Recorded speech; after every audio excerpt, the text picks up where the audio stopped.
Hey everybody, and welcome back to Stickers on the Mic. It is March 18th. Andrew here with you once again, and very fortunate to be dialing in Jasmin Foster from Charlotte, North Carolina, and Be Rooted. And Jasmin, thank you so much for joining us. Thank you so much for having me. I'm so excited to be here today. This is great. And I found Jasmin's story on our sticker wall coming through the shop, and it jumped off the screen at me, and I gave her a call, and I am just so excited to share this story with everyone today. Jasmin, tell us a little bit about Be Rooted and how it came to be. Yeah, so I have always been a lover of stationery. I was that little girl that would get super excited about buying, school supplies when school started. And every time I started a new job, I'd buy a new planner. But I always felt a bit disconnected from the category. I never really felt like it was designed with women of color in mind. And so I wanted to change that. After many of years waiting for a brand to come in and to help me feel seen, I wanted to create Be Rooted so that it could be an inclusively designed stationery brand for women of color so that they felt seen and felt like they belonged there. So that's a little bit of the background on why I started the brand. And obviously we printed up a sticker sheet, but developing this product, how did you design it or conceptualize or do all of that process? Yeah, so I've been really a fan of illustrations here over the last couple of years. And one thing that I love about illustrations is that you can really do ones that are, different types of people. And so I had a vision of what I wanted the brand to be. I wanted it to be fun. I wanted to be interweaved with positive messaging, and I wanted to be reflective of my community. I am not a creative by hand. I always say that I am creative adjacent. And so I've been working with some amazing Black and Brown designers to help bring my vision to life, who, we create mood boards together, get really down and dirty and, figure out what we want the brand ethos to look like. And then they help me, illustrate out my designs or design, what we now have selling on the website. And they're very strong, right? These are very iconic designs, in my opinion. Thank you for saying that. I wanted them to be bold. I wanted them to feel very different than what you would normally see in the aisle. I wanted to create a brand that had a very clear point of view of who it was, and not kind of something that was trying to appeal to everyone. I think when you come to my site, you get a very clear idea of the woman that I'm trying to appeal to, and I'm not afraid of showing that. Oh, absolutely. And speaking of the site, it's berootedco.com. We'll mention that again, folks. But, you're right. You come to the homepage and it's apparent who your customer is. And that's, I think, really great for your focus. And I also think the way you even title your products, I think is really cool. Because it's not just journal. Yeah. You know what I mean? And I think every journal has a vibe. So that's what, we have the act up sis girl, because, that's telling someone to act up sis, that's a whole vibe. Yeah. Or telling someone to protect their energy or to trust the journey. I think that's one thing that I wanted to make sure that my brand had, was that we're not only giving you really awesome designs, but we're interweaving a really cool messaging into it and making that a big part of what's on the journal, but also in the title. So that when you come to our website, if you're that girl, you can find that journal that looks, specifically for you based off of how it's titled as well. I love it. Yeah. Speaking of being in the aisle, I mean, we kind of are burying the lead here as we go in, but I didn't want to be overly... I could have been so hyped just to start the show, but you have this amazing growth story that is what really brought me to our conversation today. I'm not going to steal your thunder. Can you tell us what is the most recent thing from Yeah, I mean, I'm super geeked to share that my brand just launched at Target this past Sunday nationwide. So you can find our journals in every single Target store. And this is, to your point of a growth story, it's beyond my wildest dreams because this is all happening within my first year of business. But we're so excited that our vision of bringing inclusivity into stationery is something that a major retailer like Target wanted to get behind so soon. And so when we got the opportunity, though I didn't have it all figured out, I was like, yes, yes, yes. And then I'll work on the back end to get it all together. But it means the world to me that they believed in my vision, and we're here. We're here now. Unbelievable.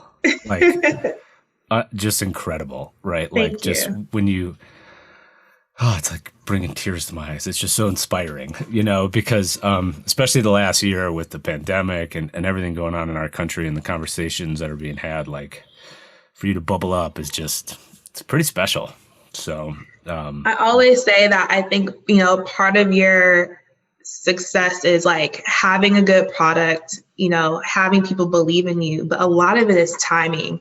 And I couldn't have planned the timing of this at all, right? So I started with journals because part of me when I started in January just was like, I feel like people need to like recenter back on self-care. But I had no clue that insert pandemic, insert racial tension in June, that would lead to companies really looking at how they supported, diverse owned brands.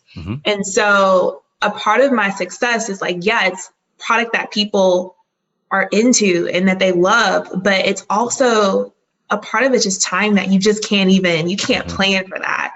But it's been amazing. And I'm just so glad that it's all kind of coming together and at the same time and bubbling up at the same time. Yeah, really incredible.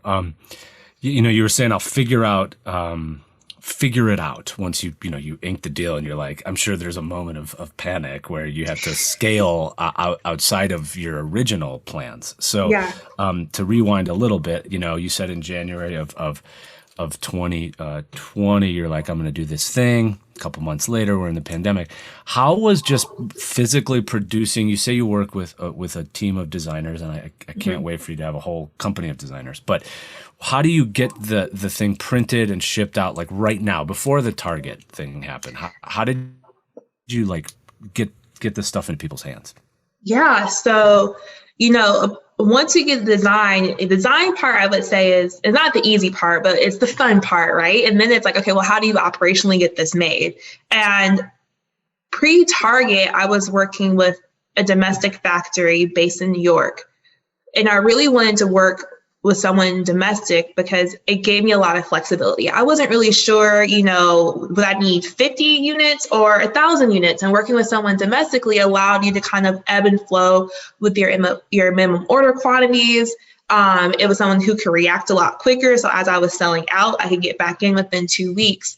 And so was really partnering with a lot of US based companies like Sticker Giant, like, my printing company in New York that kind of helped me make different piece types. But when I got the Target opportunity and you need to scale to, 10,000 plus units, the capabilities look a little bit different. There's someone who needs to be able to be EDI compliant, someone who needs to have experience shipping to retailer DCs. And so I had to very quickly, within 2 months, find different capabilities to support that type of an opportunity. And what kind of experiences did you rely on to figure that out? Or was there a lot of just like making it up as you go along? I mean, it's established. I mean, paper has been bound for centuries. That's not the thing, but it's more in your own head because you have to organize. Luckily you have the journals to do that. But like, how do you, someone who has too many journals in his own life, I've got 3 on my desk for parts of my life. That means that not enough things are ever getting done in the right order. How did you make sure you were able, clearly you're an organized, driven person, but how did you help create a system for you as an entrepreneur? Yeah, so really building on some past experiences. One is I was a retail buyer and I was leading the multicultural beauty strategy at Target. And what helped me is that particular category, you're working with a lot of small brands, a lot of small Black-owned brands who are also trying to figure it out. And I was able to build up a good network of multicultural beauty founders, and they had shared their experiences with me over the last 3 years of how they were scaling. So though I had never done it myself, I kind of had a peripheral view of, what they had to do to go from sometimes making their product in their kitchen to being able to sell it at, mass retail chains. So I was able to tap into my network and kind of get some advice from some of those people within my network who were able to kind of guide me, but no one was in stationery, right? So I am in a sorority, and I by chance have a sorority sister who had been in the stationery industry. And I asked her, hey, had there been any factories that you had worked with that you thought were amazing? And she was able to put me in touch with a factory.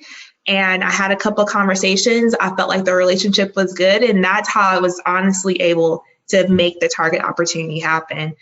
You can Google and all you want, but there is no trade shows to go to. There's nowhere for you to find sourcing in the US like you normally would be able to if there wasn't a pandemic. So again, timing, network, support, my story will continue to have those things continue to be said, because that's really been what has helped grow my business.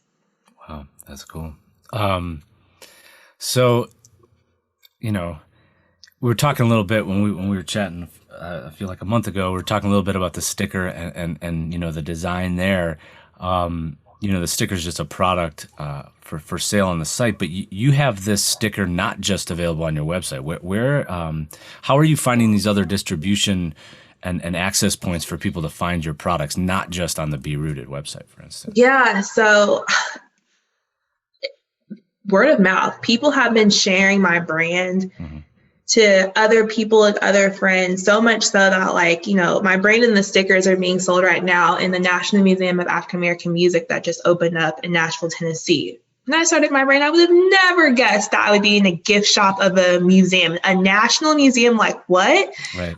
And the stickers are like some of their best sellers. Like, you would be surprised, like the orders I'm getting on them, because I think that it's such a quick and accessible way for people to showcase art that they love. You can stick it on anything from water bottles to their laptop. Like, people love them. And so a lot of people sharing my brand and then people reaching out to me. I haven't to this date, because I'm still trying to scale. I'm trying to keep up with the opportunities I have. So I haven't been doing a lot of pushing for opportunities yet, but things like that. And other gift shops also carry the stickers in my journals, which has just been awesome, who have reached out to the brand and said, we love what you're doing. We would love to carry this. So that means that, what was I going to say? You got the gift shops and you're fulfilling orders that way. But when it comes to advertising, that's what I meant to say, is you're not doing a lot of ad spend then necessarily to promote, other than natural, organic, whatever you're doing. Is that what you're saying? Yeah. So far today, I haven't done any paid media spend. Everything has been organic, organic outreach, organic influencers posting. I know there's lots of schools of thought, right? You can definitely in the beginning throw a lot of money at it and, get super rapid growth. But I really wanted to try to build my platform as organically as possible up front, and then make sure that I'm operationally sound before I start doing all of the paid stuff, because you have to be ready for that. If you have all this traffic, but your supply chain's not in order, your back end's not in order, your email capabilities are not in order, then you're driving traffic to an empty site. And so, as I'm growing, I'm trying to make sure that I'm doing it in a way that is, a little bit methodical. And so I haven't done the paid route, and I'm just so through the moon happy that my supporters have helped through word of mouth grow the brand to where it's at now. That's awesome. Yeah, and on your site, you got this in the media. You're in 17, Marie Claire, Observer, Aspire TV, Pop Sugar, and probably more since you it's hard to keep a website updated. Yeah. You know what I mean? Because I presume you're doing all of that to yourself by and large, right? Yeah. So I'm definitely the updater of my website. I cannot wait till one day I have someone who can, really come in and design me an amazing website. But I think it looks pretty decently for my non-website having skills. But, again, the PR was through a network, a good friend of mine in college who I haven't talked to in 3 to 4 years, started her own PR agency. She's a VP of a big PR agency, but she wanted to help small brands, because she saw that they weren't getting the same attention at those big PR firms. So she launched Disrupt, left her big corporate job to launch Disrupt PR agency. And she's been on with the brand for the past 3 months, and she's been giving me all these opportunities. But a lot of it is because it's a white space out there and these editors are loving what I'm doing. And so, but it's just the power of the network. Again, you'll hear me say that a lot, that it's people that are within your orbit that get behind you and support you and believe in what you're doing. Look at how happy you are in Target holding your book. I just found out on the Instagram feed of yours here from 2 days ago. Like, this is amazing to manifest. That's genuine. Like that. I did a whole photo shoot originally that was supposed to announce the launch, but then I just had a friend take me to Target store and we just took a couple photos, and I would say like, the smile that I have in that picture is true joy, because that was me seeing my product on shelf. Right. You can't replicate that just being in the studio trying to do a photo shoot. And so that was the first time I saw my product on shelf, and you can't replicate that feeling. I know people say for a woman, your wedding day is your happiest day of your life, but I haven't had that yet. So I'll say that moment for sure has been the happiest day of my life. And we just celebrated our oldest birthday yesterday on St. Patrick's Day, and the way you're looking at that book, I saw a photo of myself from 11 years ago, and like, that's your baby right there. Like, yeah.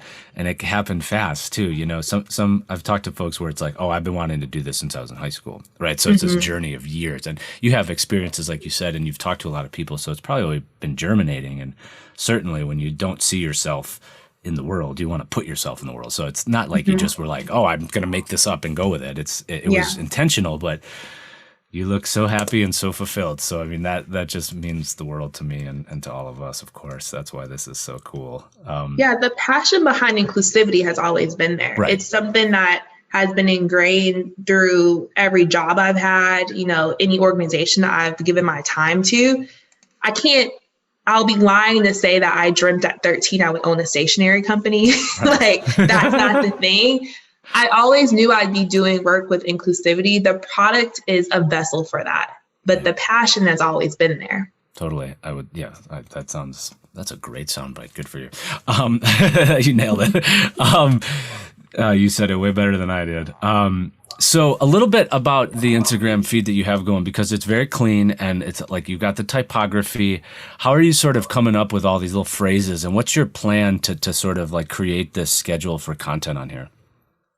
Yeah, it's honestly just the two things that my brand ethos is putting positivity into the world and celebrating Black women and women of color through either designs or words that we use. So everything that's on my page, everything that is on my journals, those are all common lingos and words and phrases that like me and my friends say.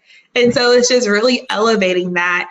And I think that's why it's connecting with people, because like they're seeing like that Act Up Sis journal and they're like, yes, like I tell my friends that, like I want to gift my friend that because I would tell her that. Or like my post where I'm like, gas yourself. Like that's something that me and my friends would say. And so it's getting high engagement and shares because it's really innate to our culture and like it feels familiar. And so I'm really just pulling from my experiences and my friends' experiences to kind of make sure that it's coming from that tone and voice. And then you have just really like a great color palette that you're working with, and then the typography as well. How did you come to those choices too? Those are very important design choices, right?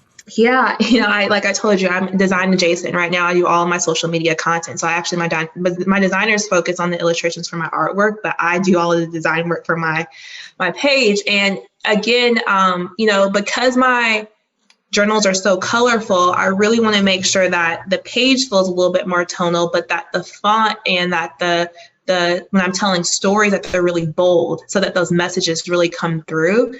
And so it's learning. I'm honestly learning as I go, like what's resonating the most, but it's really wanting to make sure that the journals get to stay front and center. So making sure that the background is tonal, but making sure the messaging is really bold and bright as much as the journals are. Totally. It's funny, actually, I see one of my friends from high school follows you, which is really amazing. I just saw her name pop up in there, which is she's a very cool person. And it just popped up as I was scrolling. She liked one of your posts. So that's a beautiful small world that we live in. But speaking of that engagement with people, how are you seeing, your hashtag and just getting tagged out there? Like, is that something that I mean, you're not necessarily reaching for, but like, now that you're in the target space, I assume, and you're so new, this is this week. So we're right here on the cusp of it. Like, I mean, how are they, what is is there a relationship with them, or how are you trying to like cultivate this following at this point now? Yeah, It changes the game, I guess, is what what I'm thinking. You know what I mean? Like, or maybe it will, hopefully, right? Yeah, I mean, it's a lot of, push and pull, right? So I've done so much to support this launch from, being on, podcasts like this, trying to just get the word out, but then also, hosting an editor party so that I could get them excited about it, and, trying to get my friends who are influencers to post. And so the more that I show Target, here's the things that I'm doing to support the brand, the more love that they'll give me. And so I'm super excited because my brand was actually featured for Women's History Month on the website, and they also did a post on Target's page showing my brand, and one of the few brands, I think there were 6 brands that they highlighted for Women's History Month. And so a lot of it is me continuing to try to create engaging content that people share, that people love, and then hopefully come back to my page. But then also trying to come up with cool ways to get Target to be excited about their brand and for them to love us and continue to share, and then partner with the other dope indie brands, small brands, women-owned brands, and Black-owned brands that just recently launched at Target as well, and see how we can come together and like share our audiences with each other. I think there's so much power in collaboration that sometimes gets untapped, but I'm all for it. I'm like, look, we all are trying to make our things work in retail. Let's leverage each other's networks to continue to elevate each other. Excellent. Now to the name, Be Rooted. And, I went on, on the About page and your story page, you've got these sort of 3 taglines: be rooted in culture, be rooted in reflection, and be rooted in who you are. I understand the backstory with roots and root and being rooted in plants and fertile ground and all that. But what made you want to to go with that, I guess? Like, what were you working with at the time to think through your brand name? Yeah, I mean, I think when you think about the word rooted, it means to be firmly planted. It means to feel confident within. It means that you are standing on solid ground. And when I talk about the fact that I feel like this category has often left my community felt unseen, I wanted to be the brand that made my customers feel rooted within the category. And so the things that I want to always be true is that my brand is rooting my customers in their culture. It is rooting them in reflection through the product types and the messaging that we have, and rooting them in who they are so that they can see reflective designs back to them. And so when you're coming up with a brand name, it's so hard, right? You can go 1,000 different ways. You can make something like, super out there that has nothing to do with your brand, or you can make something literal. And I went the literal route because I truly wanted my customers to feel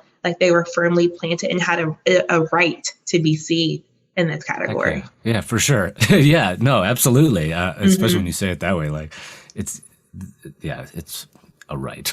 You should feel like you represent it. And that's like a whole other podcast. And I'm sure you've had those conversations, and I'm trying to elevate these conversations myself, but, especially through what we do here. But, when it comes to entrepreneurs like yourself, it probably, up until this Target thing, felt like a little bit of an uphill battle at times, right? Even when you're feeling good about it, right?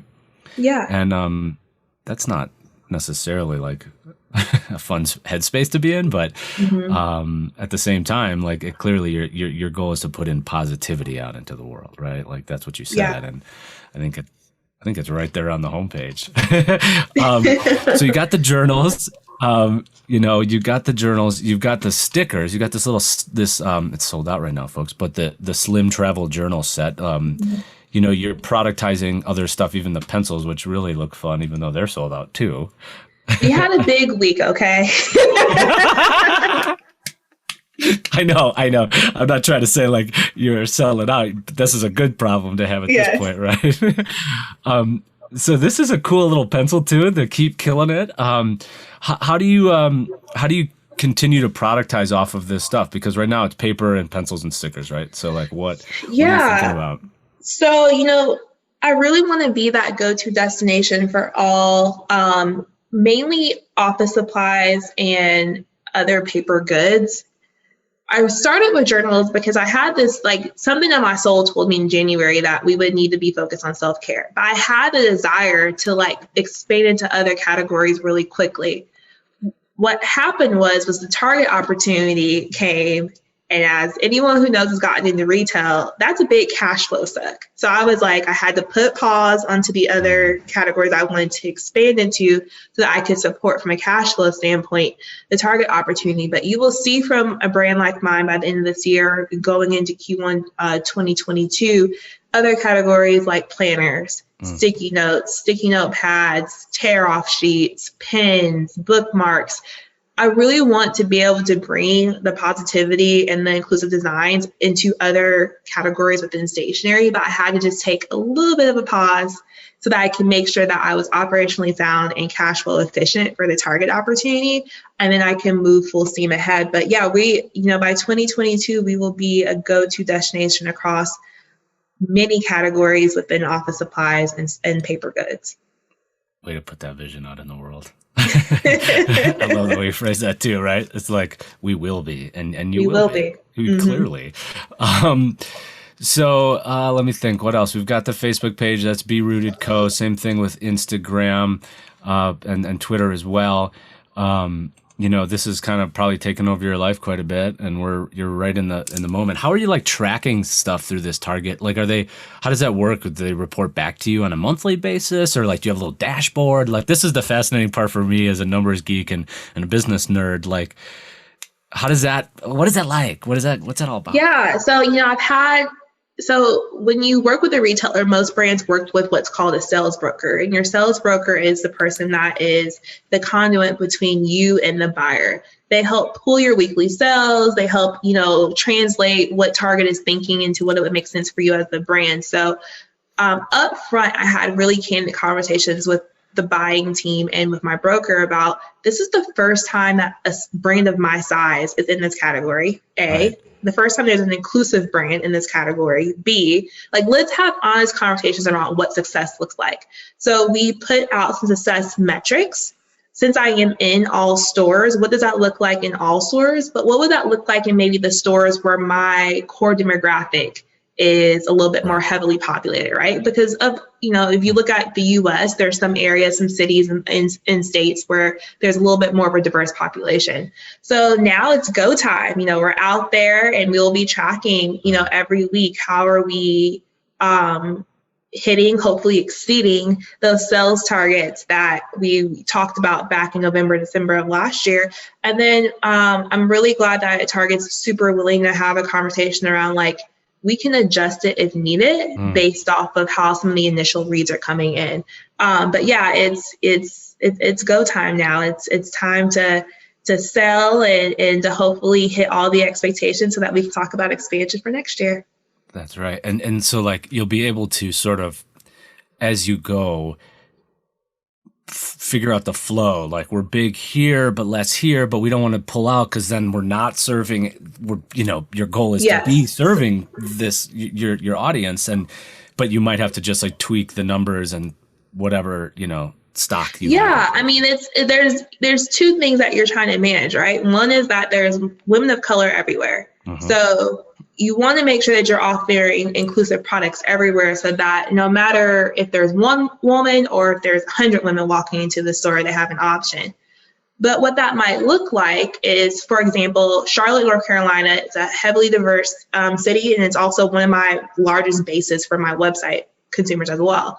So if we look at expansion, you might want to expand in cities like Charlotte, North Carolina more heavily than where you might expand. I will just throw out Utah because I don't have a large Utah-based following right now on my website. So we're able to pull sales by store, by state, by city, get a good understanding of like, where are people loving Be Rooted? And then you might think about differently your product assortment strategy in different markets to make sure that you're really serving them in the proper way. Right on. Yeah. And you can do that sort of dynamically. Goodness gracious. This, again, my excitement has yet to wane on this. So I'm just I'm so thankful for you and your vision. And also, what you're trying to put out into the world. I think that we all need that right now. There's no question about it. What else should we know? What else should our audience know about Be Rooted and what's, like we said, what's next? We kind of covered that a little bit, but right now is the now. Now is what's next. You are rooted in the now. Yeah, I mean, we are excited. We're, 1 year, not even yet, but almost 1 year in, and there's so much more to come from us. I love hearing feedback. I think feedback is what makes the world go round and only makes me better. So if you're listening, if you checked out the website or if you checked out Instagram, and if you have any feedback, would love to hear it. Shoot me an email or DM me. All of that's, on Instagram. You can see how to do that. And then lastly, if you love what we're doing, go to Target. We are available now. It's like the critical moments to show them that there's a demand here for what I'm doing. So even though I love all of the traffic on my site, let's show Target some love and get them to see that representation and inclusion matters everywhere. Well, yeah, let's not just have Target. Let's have everybody. I mean, I'm with you on that, but I just want to take it one step further. And it's like, this conversation is important. It's long overdue. And yet there's so much work to be done, right? I mean, that's the thing that I think you're committed to. And you're doing that by spreading joy and creating community, which is right there on your, tiles on your Instagram. You're putting it out there. So that's pretty impressive. And I'm sure there's moments where it's hard. So, especially when you're following the news, there's, all the things. Yeah, staying positive. But, there's all the things that are going to happen. And I really just like for my brand to be that positive light that, I would hope to love to say that, we'd wake up one day and there's never going to be a news story on the news that was going to disappoint me. But I don't think that's realistic. So I can't change that. And in business a long time ago, I learned the message of control the controllables. So I can't control that, but what I can control is what I put out into the world. And so Be Rooted will continuously stay focused on being able to spread joy, spreading positivity, and celebrating and uplifting women of color. Absolutely. Well, thank you for sharing your story today with all of us, Jasmin. This is an exciting moment in the history of your company and in a way, a cool moment in the history of our company, because I think it's pretty cool to know that one of our amazing customers is activating a dream in a way, which is, what it's all about, right? So yeah, that's pretty cool. Thank you for joining us today. Thank you for having me. Everybody out there, if you're listening, which I hope you are, if you want to be a part of this very story, you can head to the stationery aisle in Target and pick up a journal. And if you want to share your story with our audience, you can email us at podcast@stickergiant.com. We love hearing stories like this, and we're trying to get as many amazing voices out into the world as possible. So thank you for joining us. As always, Jasmin, best of luck as you go. We're rooting for you, of course, and we will see all of you all next time for Stickers on the Mic. As always, it's my pleasure to say every sticker has a story. Today, it is the Be Rooted story, and it is quite a wonderful story of growth and positivity. So thanks for joining us, and we'll see you next time. That wraps up this episode of Stickers on the Mic, brought to you by StickerGiant.com. You can download us on Spotify, iTunes, Google Play, SoundCloud, or your favorite podcatcher. Thanks again for listening to Stickers on the Mic. We'll see you next time.